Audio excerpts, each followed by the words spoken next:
صلی علی محمد۔ محرم الحرام سے ہمارا سال شروع ہوتا ہے، اور اس کی لمبی اور چوڑی حقیقت میں کسی موقع پر آپ کے سامنے عرض کیا۔ مجھے دوسری باتیں عرض کرنا ہے۔ سال کے 12 مہینے، ان عدت الشہور عند اللہ 12 شہر، اللہ تبارک و تعالی کے نزدیک سال کے 12 مہینے ہیں۔ منہا 4 حرم، ان 12 مہینوں میں اللہ تبارک و تعالیٰ نے 4 مہینوں کو حرمت والے مہینے بنا دیا۔ یہ 4 مہینے کون سے ہیں؟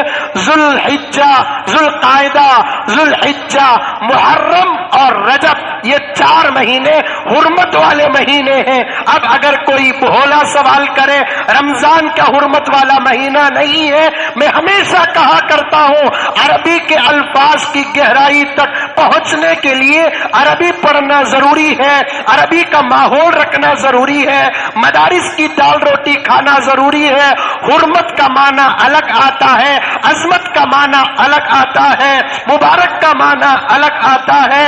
اللہ تعالیٰ نے محرم کو، ذوالحجہ کو، ذوالقعدہ کو، رجب کو حرمت والا مہینہ بنا دیا، رمضان المبارک کو برکت والا مہینہ بنا دیا، شوال کو مکرم مہینہ بنا دیا۔ مکرم کا ترجمہ الگ، مبارک کا ترجمہ الگ، حرمت کا ترجمہ الگ۔ یہ 4 مہینوں کو حرمت والا مہینہ کیوں بنایا اللہ تبارک و تعالی؟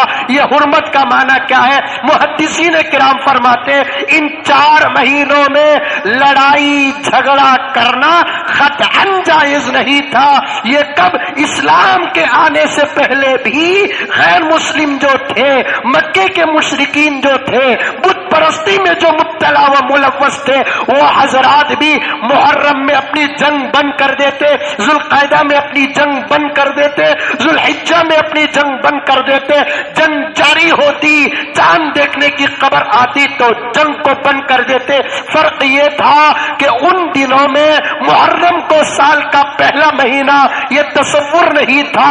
حضرت عمر فاروق کی خلافت آئی، حضرت عمر فاروق کی امارت آئی، پیغمبر نے چھوٹے چھوٹے کچھ حصے حضرت صحابہ کے سپرد کر کے چلے گئے۔ میرے جانے کے بعد اس پر اجتہاد کرنا، اس پر غور و فکر کرنا، ان سے مسائل لینا، اور جو حصے میں جان بوجھ کر تمہارے حوالے کر کے جا رہا ہوں ابو بکر، جان بوجھ کر جو حوالے کر کے جا رہا ہوں عمر، جان بوجھ کر جو حوالے کر کے جا رہا ہوں عثمان و علی، اس پر اجتہاد کر کے دین کو مکمل کر دینا۔ سال کا پہلا مہینہ یہ فیصلہ حضور کے زمانے میں تو نہیں ہوا، لیکن حرمت کا حکم آسمان سے تو اتر گیا، لیکن سال کا پہلا مہینہ محرم کو قرار دینے کا فیصلہ حضرت عمر فاروق رضی اللہ تعالی عنہ کی خلافت کے درمیان کا فیصلہ تھا۔ حضرت عمر فاروق نے ایک فقہی سیمینار منعقد کیا، اجل صحابہ کو بلایا، اس پر غور و فکر کیا، تحقیق شروع کی۔ حضرت علی نے بہترین رائے دی۔ امیر المؤمنین ہر مہینے کے اندر کچھ واقعات ضرور موجود ہیں۔ اگر ربیع الاول کو اٹھا لے، پیغمبر کی ولادت اور وفات و وصال کی تاریخ پائی جاتی ہے۔ کسی نے مشورہ بھی دیا تھا کہ ربیع الاول کو اسلامی سال کا پہلا مہینہ قرار دے دیا جائے۔ قربان جائیے حضرت عمر فاروق کی نظر پر، قربان جائیے حضرت عمر فاروق کی نظر پر۔ حضرت عمر فاروق نے فرمایا اگر ربیع الاول کو ہم سال کا پہلا مہینہ قرار دے، اس وجہ سے قرار دے کہ اس میں ہمارے نبی پیدا ہوئے ہیں، پھر عیسائیوں سے مشابہت ہو جائے گی۔ عیسائی جنوری کو پہلا مہینہ اس لیے قرار دیتے ہیں اس لیے کہ اس مہینے میں ان کے اجتہاد میں حضرت عیسیٰ کے پیدا ہونے کی تاریخ پائی جاتی ہے۔ اسلام کسی کی مشابہت قبول نہیں کرتا، کوئی اور اسلام کی مشابہت اختیار کر لے تو کر لے، لیکن مسلمان کسی کی نقل نہیں کرے گا. عیسائی مسلمانوں کی نقل کر لے, یہودی مسلمانوں کی نقل کرے, کوئی اور مسلمانوں کی نقل کرے, لیکن اسلام کسی کی نقل نہیں کرے گا. وہ کرے گا اللہ کی بات مانے گا, رسول اللہ کی بات مانے گا, رسول اللہ کی نقل کرے گا. یہاں ایک نقطہ بتانا چاہتا ہوں, نوجوانوں کے سینوں کو ٹھوکنا چاہتا ہوں, ان کی جوانی کو للکارنا چاہتا ہوں. تمہاری غیرت کہاں گئی, تمہاری شرم کہاں گئی, تمہاری حیا کہاں گئی؟ صرف کلمہ پڑھ لینے کا نام مسلمان ہوتا. ابو جہل بھی کلمہ پڑھ لیتا, ابو لہب کلمہ پڑھ لیتا, عتبہ کلمہ پڑھ لیتا, کوئی مشرک نہ ہوتا.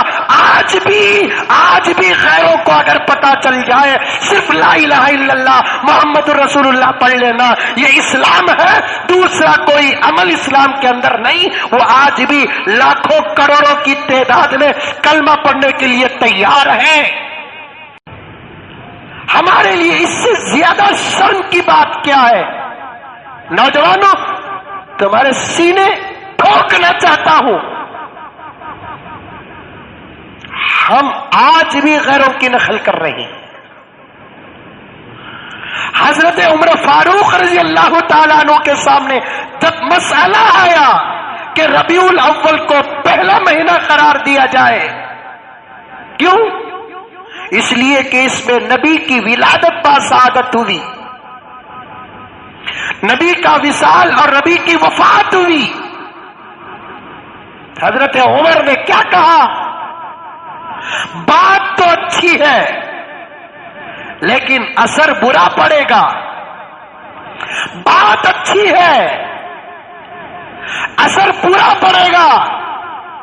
اگر ہم ہمارے نبی کے ولادت کے مہینے کو پہلا مہینہ قرار دیں, آئندہ چل کر عیسائیت یہ کہے گی کہ اسلام ہماری نقل کیا, مسلمان ہماری نقل کر رہے ہیں. ہم نے عیسیٰ کی ولادت کے مہینے کو پہلا مہینہ بنایا, مسلمانوں نے محمد کی ولادت کے مہینے کو پہلا مہینہ بنایا. پیغمبر اپنی پوری زندگی میں قرآن اور اللہ رب العزت کبھی اس کے ماننے والوں کو دوسری کے نقل کرنے کا موقع ہی نہیں دیا. زمانے کو چاہیے کہ وہ ہماری نقل کرے, ہم کو ضرورت نہیں کہ ہم کسی کی نقل کریں.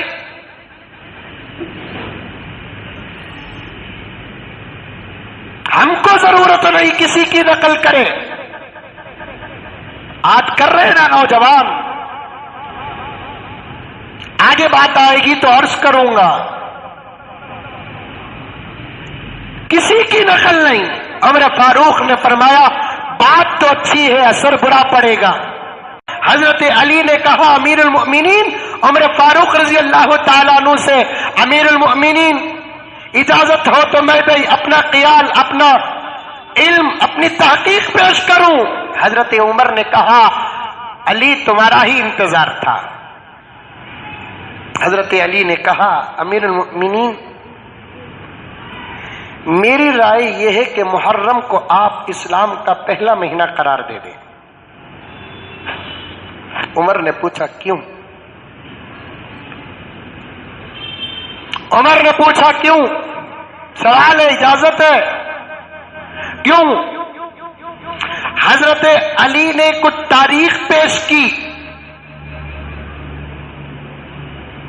پہلی تاریخ یہ پیش کی کہ امیر المؤمنین سب سے پہلی بات یہ ہے